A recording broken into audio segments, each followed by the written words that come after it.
los micrófonos, las cámaras, y si tienen alguna pregunta, por favor la pueden hacer a través del chat, ya que al final destinaremos los últimos 15 minutos para que nuestra conferencista pueda responder estas preguntas. Entonces, profesora Lucy Gabriela, bienvenida. Muchísimas gracias por aceptar nuestra invitación y a partir de este momento la audiencia y el micrófono son tuyos. Muchas gracias. Gracias, profesora María Luisa. Gracias al profesor Fernando Galván, al señor decano de la Facultad de Medicina y en general a todas las personas que hacen este esfuerzo importante por dar a conocer de una manera sencilla algunos temas que pueden ser de interés y que resultan de importancia justamente en esta coyuntura que vivimos en el mundo, que es la pandemia de la COVID-19. Atendiendo la gentil invitación de ustedes, me voy a permitir compartir entonces una presentación que, a pesar de tener un contenido importante de inmunología, yo espero que les resulte de su agrado, y más que de su agrado, que pues les resulte comprensible y de pronto, si algunos términos no les son familiares, espero pues hacer la presentación de verdad lo más didáctica posible. Agradezco, por supuesto, al Departamento de Farmacia y a la Facultad de Ciencias, a donde estoy adscrita, y agradezco también a la Secretaría Distrital de Salud, en particular al doctor Alejandro Gómez, quien muy generosamente me ha invitado a ser parte de su equipo en calidad de asesora del despacho, donde tengo una de las responsabilidades importantes es apoyarlo en todo este tema del diagnóstico, de las pruebas, tanto moleculares como serológicas, de apoyarlo en la coordinación de la red de laboratorios de las universidades, que a nivel del distrito prestan un servicio muy significativo para el diagnóstico de esta enfermedad, por ahora a nivel de la técnica o de la metodología molecular. Rápidamente, digamos, me devuelvo aquí un poco, la utilidad de las pruebas serológicas. Para poder hablar de las pruebas serológicas es fundamental hablar de la inmunología, así sea muy básica, es importante comprender cuáles son las bases de la respuesta inmunológica. Nosotros tenemos un sistema inmune que es el sistema que nos defiende del ataque de microorganismos, en este caso del ataque del SARS-CoV-2, responsable de la enfermedad denominada COVID-19. La respuesta inmune innata es la respuesta que tenemos los organismos vertebrados, por supuesto los seres humanos, en donde hay componentes celulares como los fagocitos, la misma barrera epitelial como la piel, las células natural killer y, ¿por qué no?, algunos anticuerpos de esta primera línea de defensa, como la inmunoglobulina A, y en ocasiones inmunoglobulina M, que se produce durante las primeras horas de cualquier ataque antigénico, principalmente ataque antigénico me refiero a cualquier ataque de un microorganismo o cualquier agente que no se identifica.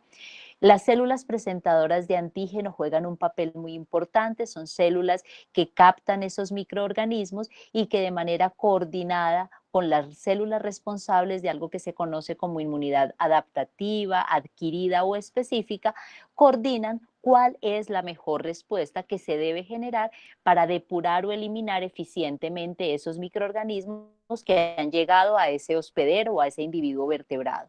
En este sentido, los agentes virales, los microorganismos virales como el SARS-CoV-2, si despiertan una respuesta inmune protectiva, deberían generar una respuesta dual, una respuesta combinada entre algo que se llama respuesta inmune humoral o componentes humorales, mediadores proteicos denominados anticuerpos, y una respuesta inmune celular mediada principalmente por linfocitos T de carácter citotóxico, por supuesto linfocitos T que se denominan ayudadores o helper, es decir, la respuesta inmune no es responsabilidad exclusiva de una única célula o de un único mediador soluble. Cuando hablamos de anticuerpos son muy importantes,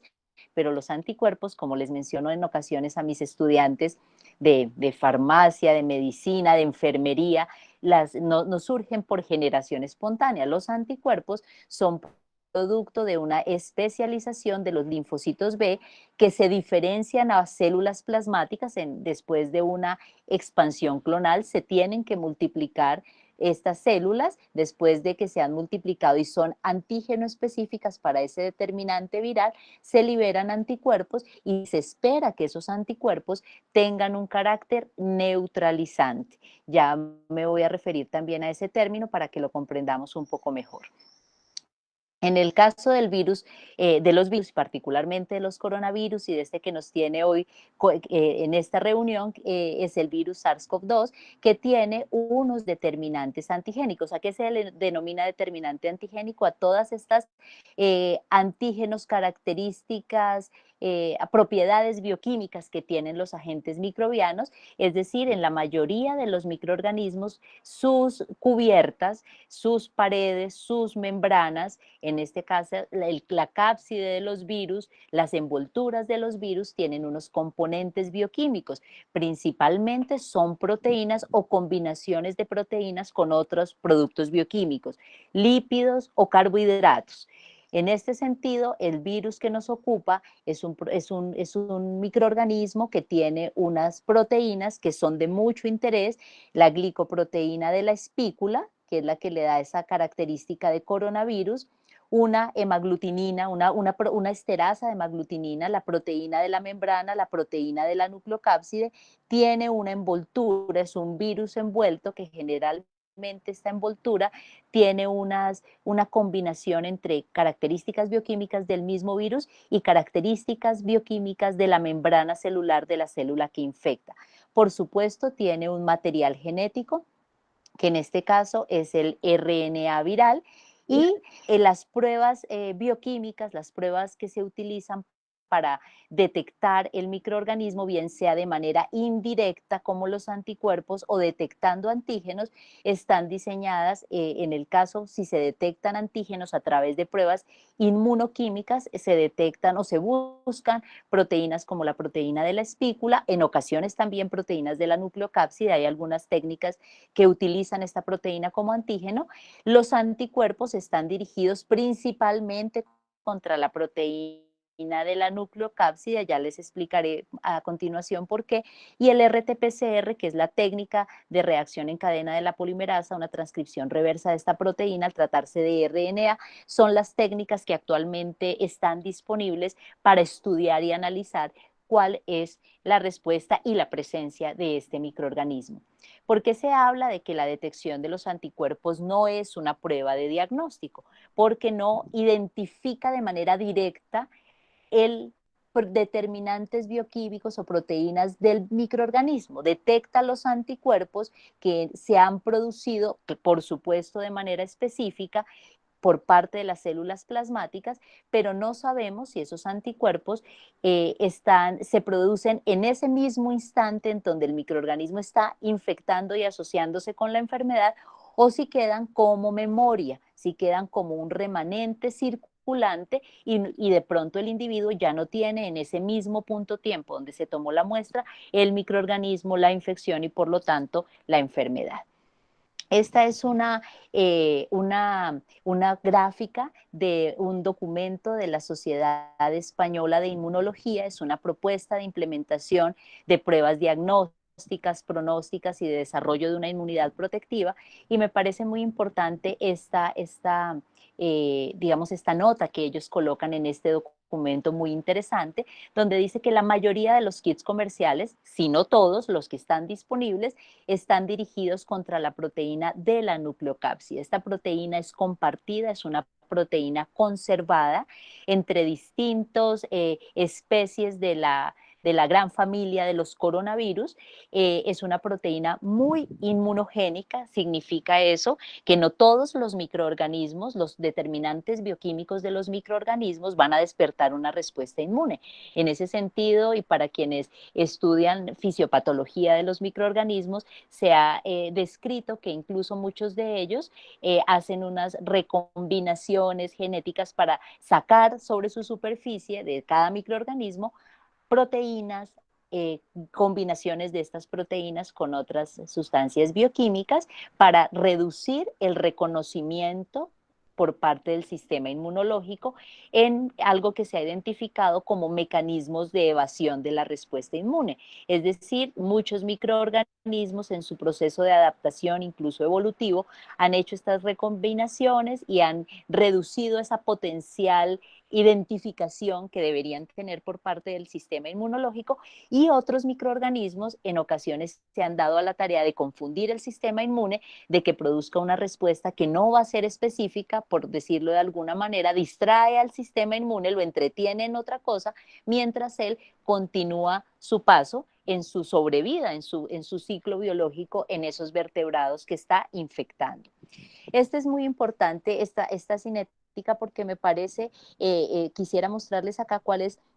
la manera en la cual se esperaría que responda eficientemente esta respuesta inmune, similar a lo que ya está descrito para otros agentes virales y en general frente a otros microorganismos. La inmunoglobulina A y M se producen y están en los primeros días, las primeras horas después de la infección. Alguien preguntaba en algún momento, ¿y entonces por qué no la detectamos? Pues hay algo que se llama sensibilidad de las técnicas, y las técnicas que tenemos disponibles, aún las más sensibles, no permiten detectar tan rápidamente este producto de secreción o liberación de inmunoglobulinas, y sobre todo en estas primeras horas. La producción de estas inmunoglobulinas se da independiente de si el individuo se enferma. Y aquí hay unos conceptos que creo que es importante enfatizar: la diferencia entre infección y enfermedad, entre exposición a un agente microbiano, entre la capacidad de ese agente microbiano de instaurarse y generar una interacción con las células hospederas, y posteriormente de replicarse, de multiplicarse, caso en el cual aparecen signos y síntomas asociados con la enfermedad. Hemos señalado que todos podemos infectarnos en algún momento, siempre y cuando tengamos los receptores para que el microorganismo pueda interactuar y pueda quedarse, pero no todos nos vamos a enfermar. Los factores que median el que alguien sea resistente o que alguien desarrolle la enfermedad con con todo el variable espectro que hoy conocemos, depende de muchos factores, factores asociados con algo que se llaman comorbilidades, las características propias de cada individuo, que se ha visto ya asociado con la expresión de los receptores propios del virus en las células que está invadiendo. Recordar también que el virus es un intracelular obligado, y también dependen, por supuesto, del estatus inmunológico de los individuos. Dicho esto, entonces esta cinética es la que esperamos, donde haya un incremento temprano de inmunoglobulina M, y en algo que se conoce como el switch de las inmunoglobulinas y la especialización de las inmunoglobulinas, aparecerá la inmunoglobulina G y sus distintos isotipos, generando una respuesta, se esperaría que protectiva y de memoria en el largo plazo, a los bastantes días después de la infección o del primer encuentro con el antígeno. Si ustedes ven acá, más o menos se dice que a partir del día 7, después de la aparición de los síntomas clínicos, se empieza a tener una aparición de estas inmunoglobulinas, principalmente la inmunoglobulina G. Existen entonces unas metodologías para entrar ya a hablar de las pruebas, de las que indico mal llamadas pruebas rápidas, porque pruebas rápidas existen tanto las moleculares que identifican el RNA del virus, como pruebas serológicas. Dentro de las pruebas serológicas, entonces, tenemos distintos métodos. Voy a describir desde el más sensible, que sería la quimioluminiscencia, hasta quizás el menos sensible, pero el más sencillo en términos de que de pronto no requiere equipos. Todas las metodologías tienen ventajas y tienen desventajas. Entonces, la quimioluminiscencia es una reacción bioquímica que se basa en reconocimientos antígeno-anticuerpo, una quimioluminiscencia indirecta. Tiene sobre el soporte o la membrana donde ocurre la reacción pegadas las proteínas del microorganismo. Si suponemos que esta gráfica equivale a una prueba de quimioluminiscencia para SARS-CoV-2, esto equivaldría, que estoy señalando acá, a los antígenos o proteínas virales, la mayoría de las cuales son la proteína N, y venimos entonces con la muestra que esperaríamos tenga el anticuerpo específico que se produjo en el individuo. Estos son los anticuerpos que están circulando y que se tomarían en un suero o en un plasma. La diferencia entre suero y plasma es que es el componente no forme de la sangre, el componente líquido, en donde están mediadores, distintos mediadores solubles, incluyendo los anticuerpos, y el suero es producto de la separación de esa parte líquida de la sangre que no ha sido anticoagulada, es decir, todos los factores de coagulación se consumieron, formaron el coágulo y quedó libre todos los componentes solubles en ese componente líquido de la sangre. Cuando hablamos de plasma, es aquel componente líquido producto de la separación de los células o del componente forme de la sangre, pero están allí muchos factores de coagulación porque el plasma procede de la separación de sangre que se ha anticoagulado. En todo caso, se esperaría que tanto en suero como en plasma estén presentes, por supuesto, y en sangre total, los anticuerpos antígeno específicos, si es que se produjeron en ese individuo expuesto o no a este microorganismo. Si esos anticuerpos están, entonces aquí se viene con un anticuerpo secundario que está dirigido contra la fracción cristalizable de las inmunoglobulinas, viene acompañado de un sustrato, pero ese sustrato a su vez va a permitir una reacción química que se produce por interacción o por específicamente por la oxidación del éster de acridina, y allí se produce luz visible que va a ser detectada a través de un equipo. Un equipo detecta la luz producida y va a ser directamente proporcional, esa luz derivada de la oxidación del éster va a ser directamente proporcional a la cantidad de anticuerpos que se encuentran en una muestra que han reconocido ese antígeno de manera específica.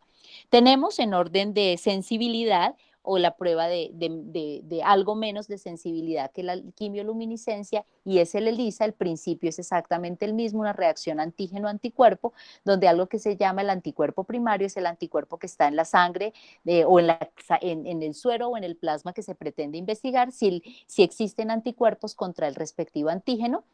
Un anticuerpo secundario acoplado con una enzima se pone en reacción con un sustrato y también genera un color. También requiere de un equipo para un espectrofotómetro que permite detectar o captar las densidades ópticas del color producido por esta reacción enzima-sustrato, y ese color también es directamente proporcional a la cantidad de anticuerpos que estén presentes en esa muestra. Venimos después con la inmunocromatografía, que tiene también sus ventajas, es menos sensible, las variables no se pueden controlar por parte del operario porque viene el cassette de la prueba. Estas son las denominadas pruebas rápidas. También tienen, si no todas, la proteína N haciendo parte de esta membrana, también conocida como el tapete de la reacción, y existen unos lugares en los cuales se colocan los antianticuerpos que van a captar los Perdóname, anticuerpos. Gabriela, Señora, discúlpame, pero es que se dejó de compartir la presentación porque alguien quiso compartir pantalla, entonces se les recuerda a tranquila, los participantes que por favor no intenten ni grabar ni compartir pantalla porque interrumpen la presentación. no hay ningún problema, ya inmediatamente vuelvo a compartirla. Muchas gracias. ¿Me Gracias, dices, por Gabriela. favor, a partir de cuál diapositiva no se vio? Listo, ven, te digo, el anterior, ahí. La de la quimioluminiscencia, ¿sí? Sí, señora. Perfecto, entonces ya espero que aquí les haya quedado claro. El principio de las tres técnicas es el mismo, una reacción antígeno-anticuerpo, en la cual los anticuerpos denominados primarios son los que van a estudiarse o a detectarse en la sangre del paciente, bien sea en la sangre total, en el plasma o en el suero. Si el individuo ha estado expuesto y tiene esos anticuerpos antígeno específicos en dichas muestras, van a ser detectados en esta prueba, en las tres tipos de pruebas. La sensibilidad de la prueba hace referencia a la capacidad de detectar efectivamente bajas cantidades de ese anticuerpo de manera específica si es que el individuo o la muestra de ese individuo tiene esos anticuerpos. La quimioluminiscencia, entonces, les mencionaba que hace referencia a esta reacción antígeno-anticuerpo detectada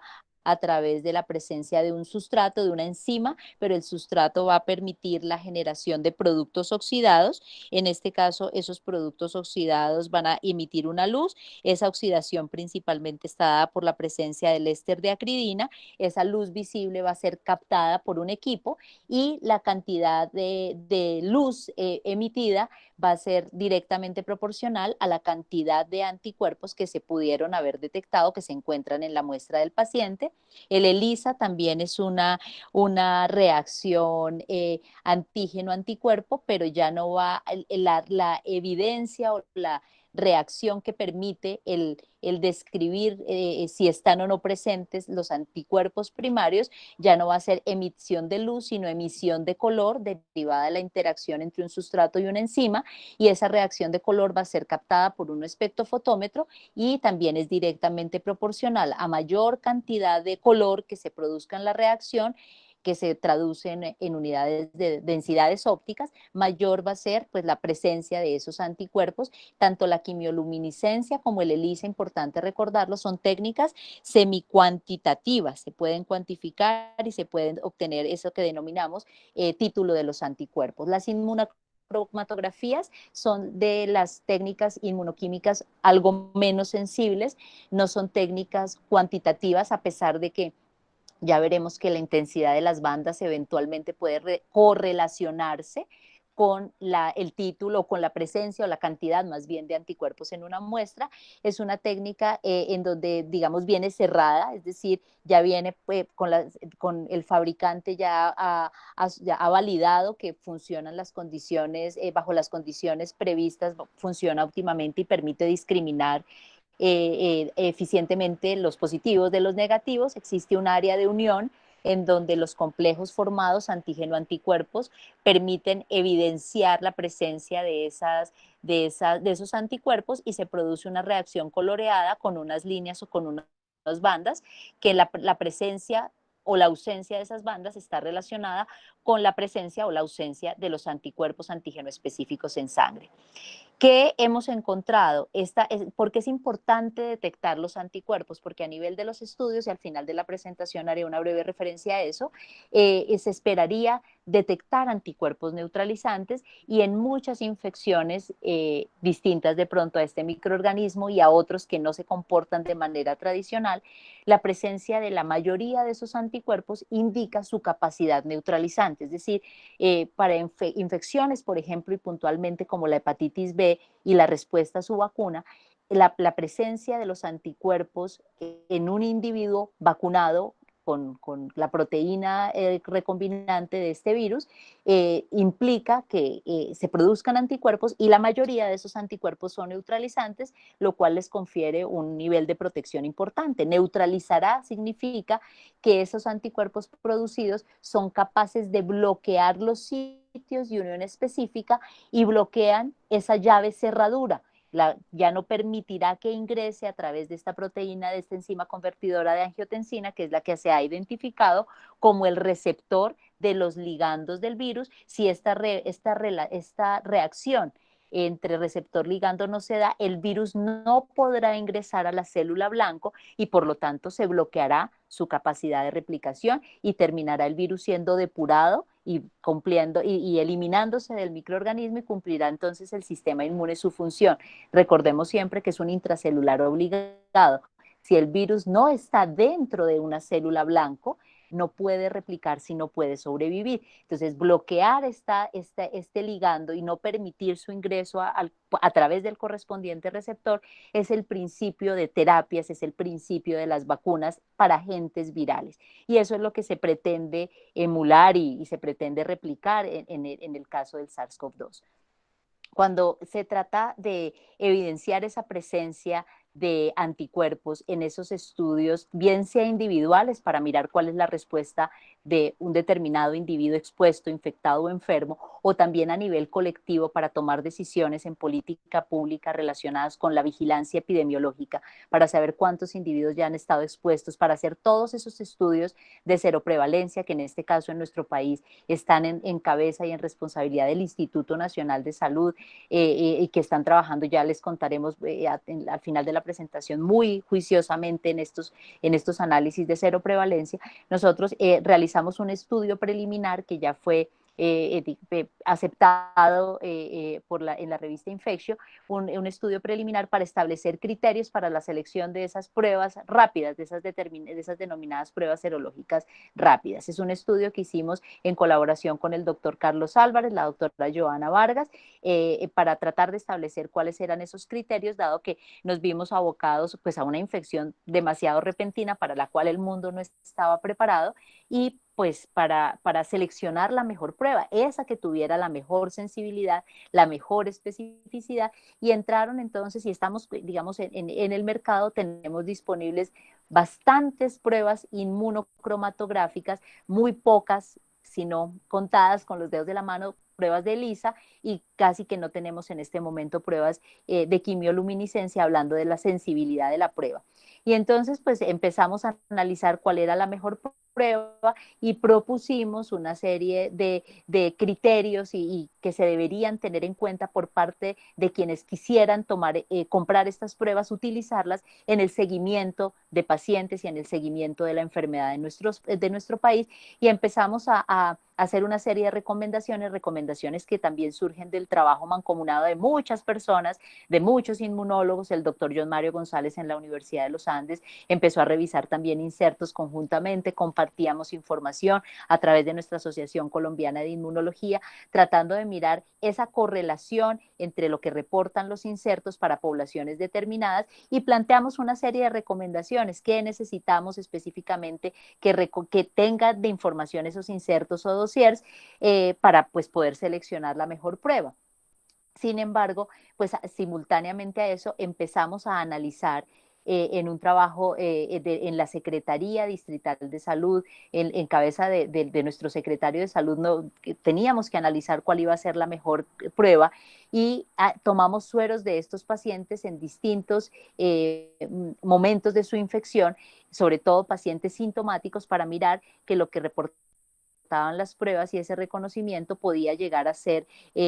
digamos, reproducible con las muestras en nuestro país bajo nuestras condiciones para seleccionar la mejor prueba, y empezamos a conocer las pruebas, a identificar cuál era no solo su calidad, sino su capacidad de reconocimiento, dado que esta prueba no necesita un equipo, sí necesita personal, profesionales de la salud, principalmente bacteriólogas. Declaro mi conflicto de interés porque soy bacterióloga, pero por supuesto tiene que ser las personas profesionales de salud. A pesar de similarse a una prueba de embarazo, no es una prueba que se pueda hacer en la casa y que tiene que tener un nivel de responsabilidad del manejo de ese material biológico y, por supuesto, de la interpretación de la prueba. Y pues empezamos a mirar las bandas, el reconocimiento, toda la parte de la calidad, digámoslo de esa manera, de las pruebas. Y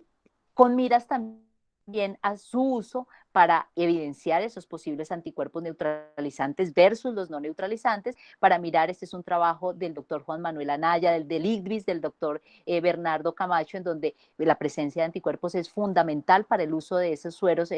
como terapia suero o plasma de paciente convaleciente, y por supuesto a nivel de las decisiones de política pública en términos de vigilancia epidemiológica, grupos de riesgo y a pacientes o a individuos asintomáticos,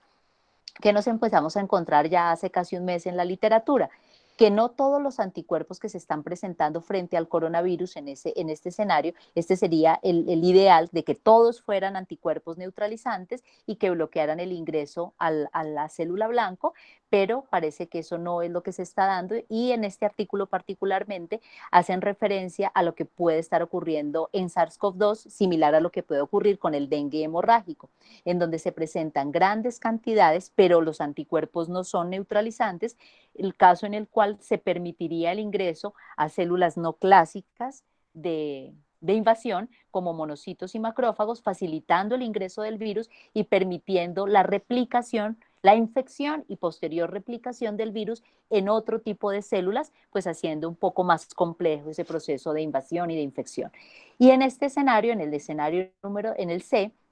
donde anticuerpos no neutralizantes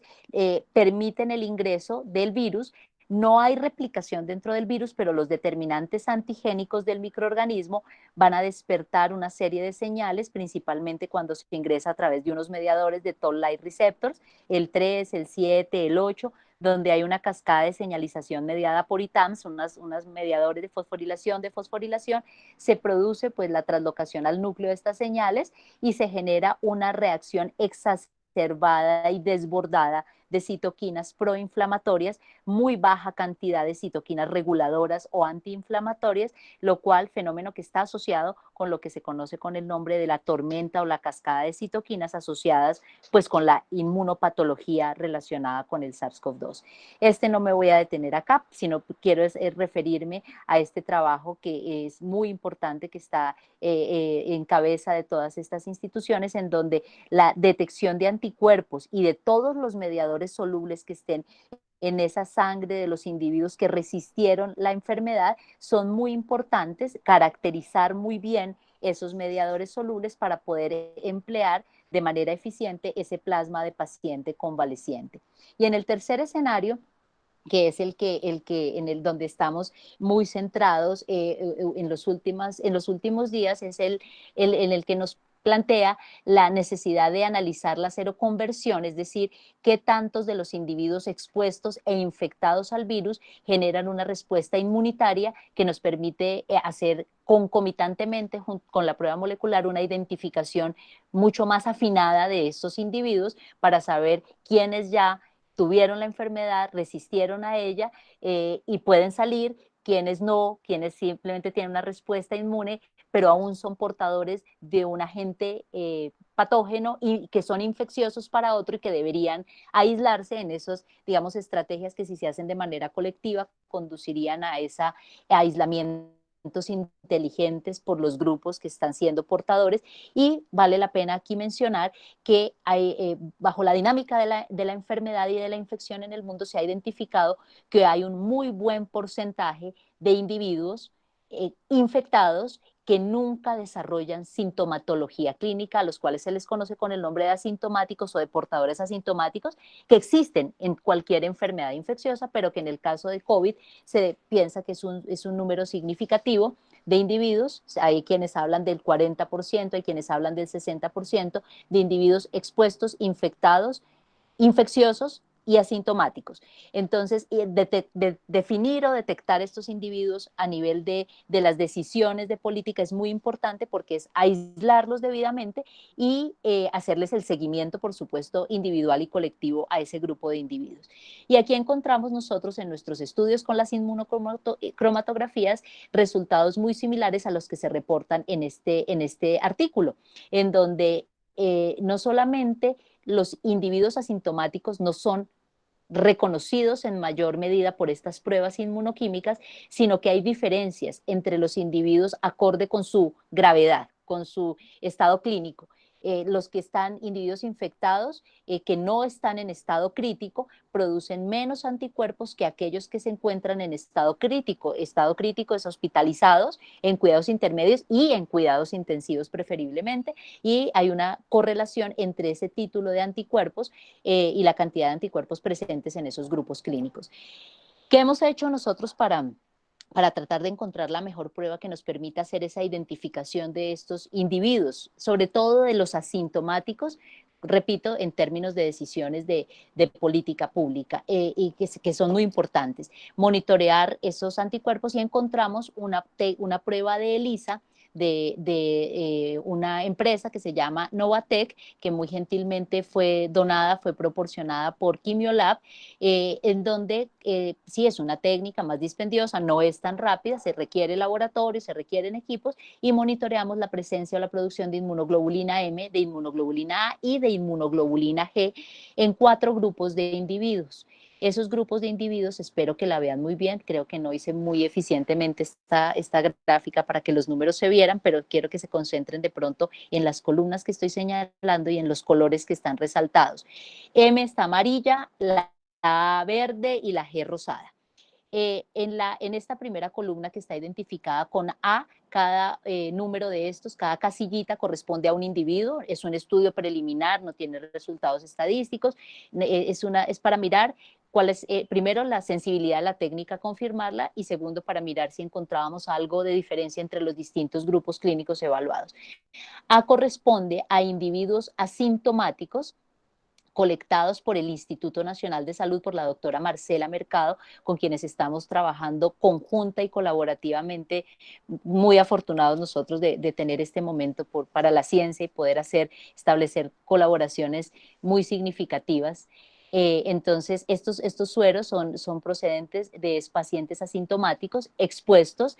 contactos cercanos o estrechos de casos de COVID confirmado, a los cuales se les ha hecho seguimiento. Todos estos individuos tienen RT-PCR positivos, están, por supuesto, en cuarentena, aislados en el momento en que se tomó la muestra, y RT-PCR positivos para SARS-CoV-2. En la segunda columna se encuentra el grupo de individuos negativos, que son individuos que están hospitalizados por causas distintas a COVID, a los cuales se les hizo la prueba molecular, y pues son negativos por RT-PCR para el microorganismo. Estas dos columnas, que se identifican como sintomáticos domiciliarios, sintomáticos hospitalizados, son individuos también positivos a través de la prueba molecular del RT-PCR para SARS-CoV-2, pero los individuos en domicilio son procedentes de sueros de individuos que están hospitalizados en casa y que han sido seguidos por alguna de los hospitales y de los grupos de la red pública que tenemos en el distrito, fueron tomados y colectados en un estudio que estamos llevando a cabo con el doctor Bernardo Camacho en el IDVIS, y se colectaron en un determinado punto tiempo dentro del domicilio, pacientes que fueron hospitalizados y seguidos a nivel de su domicilio, positivos para SARS-CoV-2, con sintomatología que les permite estar en casa.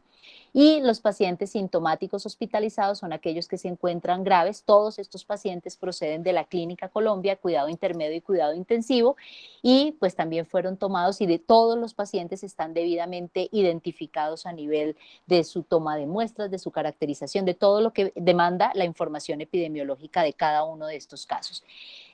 Los cálculos se hicieron, bueno, toda la técnica se montó conforme las indicaciones del fabricante, se hicieron los cálculos para establecer puntos de corte y los criterios de positividad, a partir de la cual se identifican en colorcitos cada uno de los sueros reconocidos. Si nos damos cuenta, en esta columna, los sueros de los pacientes asintomáticos, que similar a las 29 análisis, pruebas que hemos hecho de 29 distintas marcas de pruebas inmunocromatográficas, en los asintomáticos no se reconoce más del 25 o máximo el 30% de los individuos asintomáticos, es decir, ellos no están produciendo anticuerpos contra la proteína de la nucleocápside, que es la que se utiliza como antígeno. Contrario, los negativos tampoco. Aquí tenemos un resultado interesante con la inmunoglobulina A de toda en específica. Aquí tendríamos que analizar con mayor detalle qué características tienen estos individuos, pero quiero que nos centremos en estas dos columnas, y nos damos cuenta que estos resultados coinciden con lo que les mencionaba el artículo anterior, donde a mayor severidad de los síntomas, mayor producción de anticuerpos. Incluso cuando se hace un análisis estadístico básico comparando estos dos grupos, sintomáticos domiciliarios, sintomáticos hospitalizados, encontramos que hay diferencias significativas, y que al menos es el doble de anticuerpos que se producen en los pacientes hospitalizados versus los que están seguidos en casa. Esto es interesante porque, digamos, de manera apresurada, podría uno decir que el título de anticuerpos frente a la proteína N podría ser un marcador de riesgo de mal pronóstico, que no son los anticuerpos, que quizás estos anticuerpos no son neutralizantes y que pudieran estar relacionadas con el escenario B y C también de uno de los artículos que presentamos anteriormente. Entonces hay mucho que seguir estudiando al respecto, pero lo que podemos decir es que hasta el momento, con los análisis que hemos hecho, ninguna prueba inmunocromatográfica nos permite identificar el grupo de individuos asintomáticos y tampoco el ELISA. ¿Son útiles? Por supuesto que son útiles para seguir a los pacientes sintomáticos domiciliarios, para mirar los sintomáticos hospitalizados, para hacer seguimiento en el tiempo, para mirar qué tanto pueden durar, cuándo se negativizan, pues son resultados importantes, pero digamos, digamos a nivel muy personal, yo sí creería que es una técnica cualitativa y cambiando el antígeno sería lo ideal. Dentro de las conclusiones absolutamente preliminares, digamos la proteína N no permite identificar esos individuos asintomáticos, solamente en un 25% y solo para la inmunoglobulina M se genera esa positividad. Encontramos en los pacientes sintomáticos hospitalizados una respuesta significativamente mayor a nivel de inmunoglobulina A y sobre todo de inmunoglobulina G. Las proyecciones del uso de pruebas tanto inmunocromatográficas como ELISA implican pues detección de esos individuos asintomáticos y por estas pruebas, mientras se utilice la proteína N como antígeno, no los vamos a poder identificar todos los distintos grupos clínicos asociados con la enfermedad. Es fundamental estudiar otros mediadores inmunes, aquí me refiero a citoquinas, a quemoquinas, para comprender mejor cuál es esa respuesta en esos pacientes, perdón, aquí con este error, que están en estos grupos clínicos analizados. Sabemos que se requiere un número mayor de sueros de voluntarios para analizar estas tendencias que hemos encontrado en el estudio. Los resultados de este análisis coinciden con lo que ha hecho el Instituto Nacional de Salud, con lo que hemos hecho conjuntamente. Hemos analizado a la fecha 5 pruebas con las del viernes, con la doctora Marcela Mercado, pruebas inmunocromatográficas bajo un protocolo que ya se tiene también con el IEDS, un protocolo de validación secundaria o de verificación de desempeño de estas pruebas, ya 5 pruebas inmunocromatográficas, cada una cercana a 300 cassettes se han analizado en esta semana y hemos, digamos, a través del ELISA y de lo que hicimos ya cuantitativamente y preliminarmente encontramos que el resultado es el mismo, que no se puede identificar a través de estas pruebas los individuos asintomáticos y que ese reconocimiento no supera el 30%. Viendo el vaso medio lleno, uno pudiera decir, bueno, al menos 30 de 100 individuos asintomáticos los puedo aislar. Viendo el vaso medio vacío, se podría pensar que el 70% de los individuos asintomáticos asumen que son negativos y pueden estar saliendo infecciosos a circular. Las pruebas serológicas son útiles, sin duda, todas, quimioluminiscencia, ELISA, inmunocromatografía son útiles para hacer el seguimiento de la respuesta humoral. Termino diciendo con este artículo que salió hace unos días, y que hace referencia a algo que el doctor Alejandro Gómez, el secretario de Salud de Bogotá, cuando discutíamos estos resultados, dijo, ¿qué tal esto sea una respuesta de una quimera? Efectivamente, este resultado del grupo del Hospital del Monte Sinaí de Nueva York hizo un estudio y cambió de antígeno y encontró seroconversión, encontró una seroconversión similar a cómo se comportan otros virus y para SARS-CoV-2, pues no es tan raro como nosotros pensábamos. Quizás ellos lo que montan aquí es un ELISA, donde hacen una quimera, donde combinan epítopes de la proteína de la espícula y algunos epítopes minoritarios de la proteína de la nucleocápside y rescatan una respuesta humoral. Pueden seguirla y corresponde con lo que uno esperaría. Hay un reconocimiento por parte de los asintomáticos y sin duda también hay un mayor reconocimiento por parte de los individuos sintomáticos. La doctora Marcela Mercado en el Instituto Nacional de Salud y su grupo de trabajo ha seleccionado tanto péptidos de la proteína de la nucleocápside como proteínas de la espícula. Nosotros con mi grupo de estudiantes hemos encontrado y hemos hecho análisis, digamos, a nivel de las secuencias y se ha visto que estos dos péptidos de la proteína de la espícula pudieran utilizarse, y vamos a ver si en colaboración con la Fundación Instituto de Inmunología de Colombia podemos sintetizar estos epítopes para hacer unos ELISAs in-house junto con otros determinantes, otros epítopes, para mirar si logramos rescatar y evidenciar la seroconversión en pacientes colombianos y aportar no solamente a la toma de decisiones, sino también al conocimiento de esta enfermedad.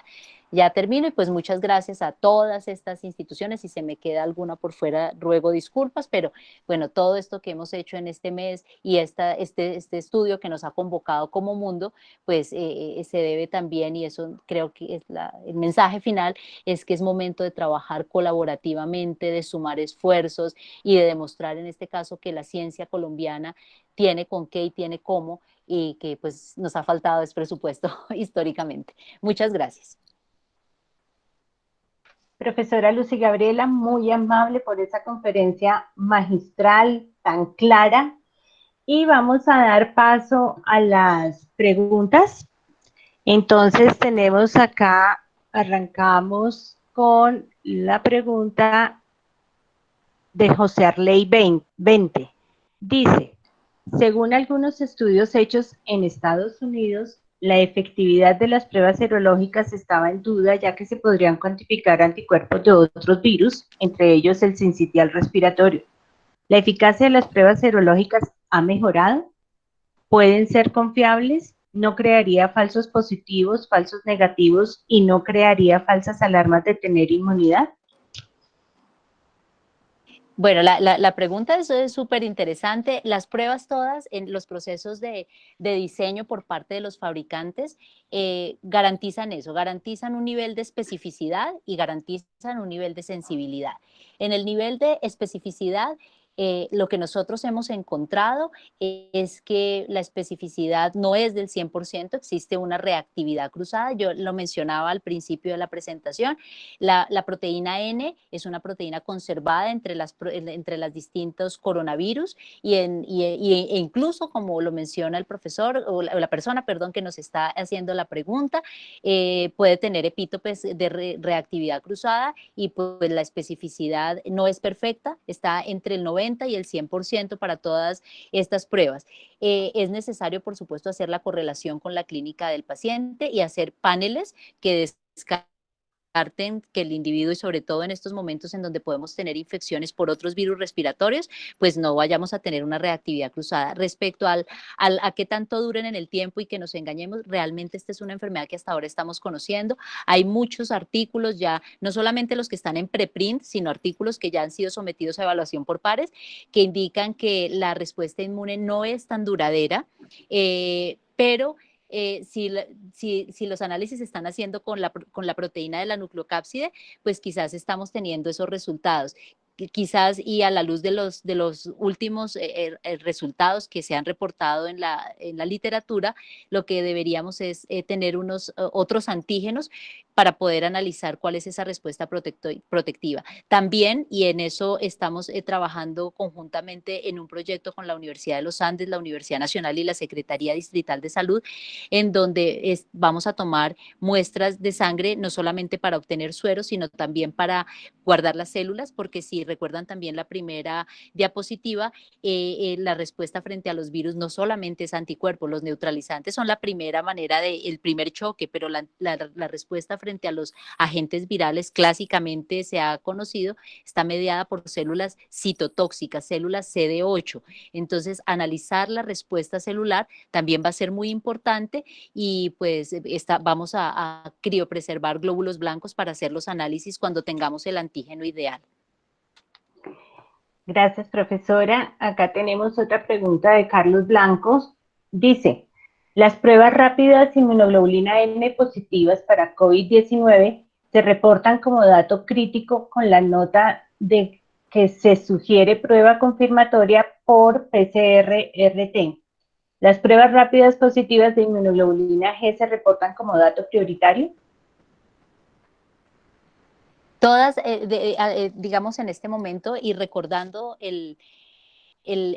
principio de que al detectar anticuerpos, las pruebas no son de diagnóstico. Sugieren exposición, sugieren un encuentro con el microorganismo, pero no se sabe si lo tuvieron o si lo tienen. Si lo tuvieron y se fue, pues buenísimo, porque el individuo, uno puede asumir que similar a otra enfermedad infecciosa ya resistió la enfermedad.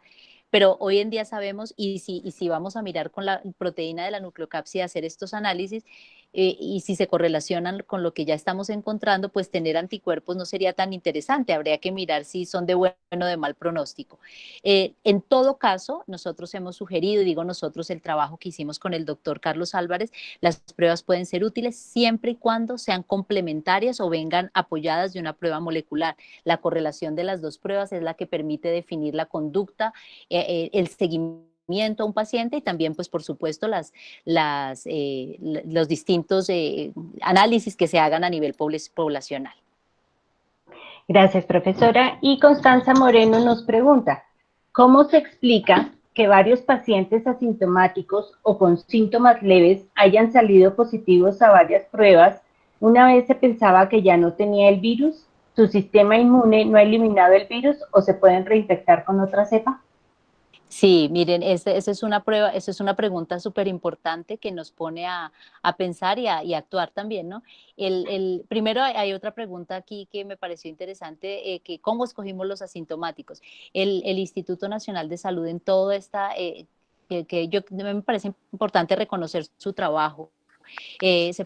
Fueron de los primeros institutos a nivel de Latinoamérica que ya tenían puesta a punto una prueba molecular, etcétera. Y cuando antes de que se cerraran los cielos, ellos hicieron el seguimiento muy juicioso de las personas del aeropuerto, y estos pacientes asintomáticos, como les repito, se toman como contactos cercanos o estrechos de un caso de COVID que nunca han tenido síntomas, pero que dieron prueba RT-PCR positiva. Entonces, así se seleccionaron los pacientes asintomáticos. Hay un grupo de pacientes encontrado por nosotros y además reportado en la literatura que a los 14 días siguen teniendo y sigue persistiendo la prueba positiva. Nosotros tuvimos una fortuna muy grande, nos visitó como país un grupo de delegados en una misión científica y diplomática del Hospital Charité de Berlín, que fueron quienes diseñaron la prueba molecular, los primers rápidamente. Allá hay expertos en coronavirus, en sarbecovirus, diseñaron rápidamente los primers y eso fue muy, muy rápido. El aporte al conocimiento y a la ciencia es fundamental en este momento de la pandemia y de esta particular. Entonces, ellos nos visitaron,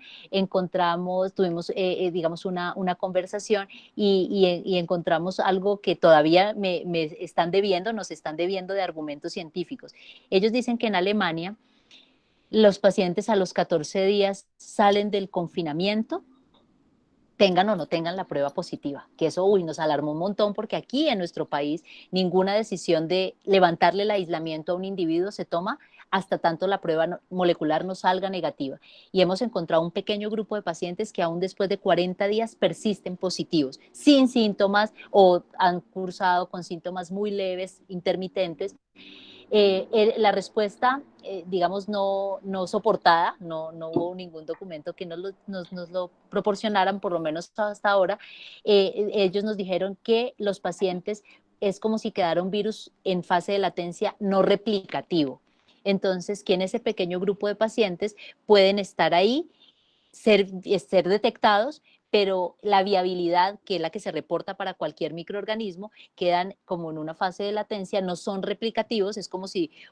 se le hubiera aplicado un microbiostático, un virostático, no pierden su capacidad de replicación, esa fue la explicación que nos dieron, y que reducen su infecciosidad, y que por lo tanto con métodos de barrera usados apropiadamente, un buen tapabocas, un distanciamiento físico, se reduce por supuesto la capacidad de contagio que tengan esos individuos hacia otros. Pero no tengo ninguna explicación ni los documentos que soporten por parte de esa afirmación que nos hicieron en esta visita por parte de este grupo. Habrá que mirar qué es lo que está pasando con esta infección en estos individuos. Yo termino diciendo que lo que he planteado es que como hipótesis es que pueden haber dos escenarios: un sistema inmune eficiente a nivel de la respuesta inmune innata, una muy buena capacidad de inmunoglobulina G, de M inespecífica y de natural killer, la que hace que independiente de la carga viral con la que yo me estrelle para poderme infectar y enfermar o no, hace que ese sistema inmune eficiente a nivel innato así sea la carga viral muy alta, yo lo logre controlar. Hay hipótesis que también que demuestran que a menor carga viral, los síntomas son más leves. Entonces, puede ser otro escenario en el cual yo me expongo a un contagioso, a un infeccioso de baja carga viral y mi sistema inmune es capaz de responder a esas bajas dosis, perdón la expresión, de virus, y pues realmente se presenta una sintomatología muy leve o asintomáticos. Pero todo eso está por establecerse realmente para este virus. Bueno, profesora, definitivamente lo que hay es trabajo de investigación. Sin embargo, acá nos queda una pregunta de Leonor que nos dice, ¿la tormenta de citoquinas podría dar una respuesta semejante al autoinmune? Las respuestas autoinmunes están mediadas también por distintos factores, no necesariamente por citoquinas. Por supuesto, las citoquinas son los mediadores que permiten la comunicación entre las células y que haya pues las distintas activaciones de las poblaciones celulares. La autoinmunidad no necesariamente está dada por una exacerbada producción de citoquinas, no necesariamente la autoinmunidad se relaciona con ese fenómeno. Sin embargo, sí, el inflamosoma media los dos procesos, los procesos de autoinmunidad y procesos como la tormenta de citoquinas para agentes infecciosos. Y digamos, pues la diferencia mayor es que a nivel de una enfermedad infecciosa, la respuesta está dada para antígenos del microorganismo, mientras que para una enfermedad autoinmune, pues los antígenos son antígenos propios que se comportan como antígenos extraños y que detonan una respuesta inmunológica donde se pierde la tolerancia inmunológica. Bien, tenemos otra pregunta de Lady Méndez que dice, te felicita por la charla y quisiera saber que es basada en las pruebas, ¿hasta qué momento debemos mantener el aislamiento de los pacientes? Perdón, ¿me repites la pregunta, profe? No la escuché bien. Nos dice, quisiera saber, basándonos en las pruebas, ¿hasta qué momento debemos mantener el aislamiento de los pacientes? La prueba molecular es la prueba que nos indica el aislamiento en este momento, tanto como a nivel de política pública como a nivel de las respuestas académicas. Si yo ya no tengo el virus presente en la muestra que me tomen, en un hisopado nasofaríngeo, en una muestra de garganta, se presume que dejé de ser un individuo infeccioso para otro y por lo tanto mi aislamiento debe culminar. Las pruebas serológicas no me permiten definir con claridad ni tomar una decisión acerca de esos pacientes, siempre y cuando no vengan acompañadas de la prueba molecular. Muy bien. Múltiples comentarios de felicitaciones y tenemos acá la pregunta del doctor Carlos Andrés Vera que nos dice, paciente pediátrico con insuficiencia respiratoria aguda inusitada, menos de 48 horas, ¿tiene utilidad la prueba rápida? No, señor, no, las pruebas rápidas y sobre todo en ese tiempo yo les mencionaba la curva que tomé del documento de la Sociedad Española de Inmunología. Las inmunoglobulinas se pueden producir desde muy temprano, en principio por la exposición antigénica, pero la capacidad de las pruebas de detectarla es muy pobre. Entonces, por eso se habla en la mayoría de las pruebas inmunocromatográficas, ELISA, que se recomienda su uso y de hecho la sensibilidad está reportada a partir de 4 o 5 días después de que aparecen los síntomas. Si miramos, digamos, los consensos universales en donde ya se presume como un punto tiempo, 5 días antes de la aparición de los síntomas, puede ser el punto tiempo de infección, pues estamos hablando de que es muy poco el tiempo que puede haber transcurrido para en 48 horas tener una detección significativa de anticuerpos y lo más probable es que la prueba le resulte negativa. Entonces, por eso lo correcto es hacer el diagnóstico con una prueba molecular, que no solo tiene una mejor sensibilidad, perdón, sino que pues es la prueba que identifica de manera directa el microorganismo. Bien, y nos pregunta Byron Manuel Ruiz,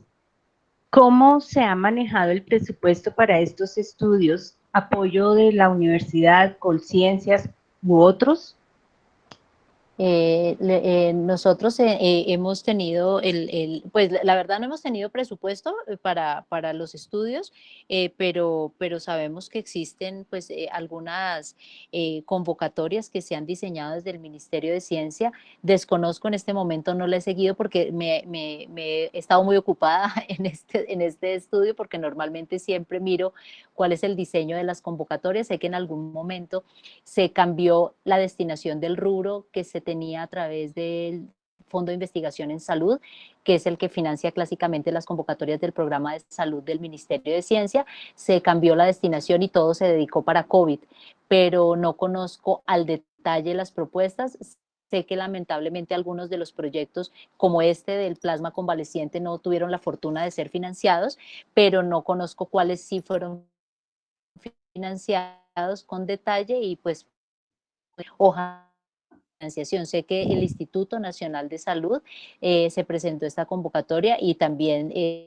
ellos tienen ya financiación para hacer el Estudio Nacional de Cero Prevalencia, en donde gracias a este trabajo colaborativo, pues hemos tenido, vamos a asumirlo desde Bogotá y bueno, vamos a colaborar muy bien con nuestras instituciones también universitarias y la Secretaría Distrital de Salud en el estudio liderado por el Instituto Nacional de Salud a nivel de cero prevalencia, y ellos sí tienen pues un presupuesto para hacer este análisis.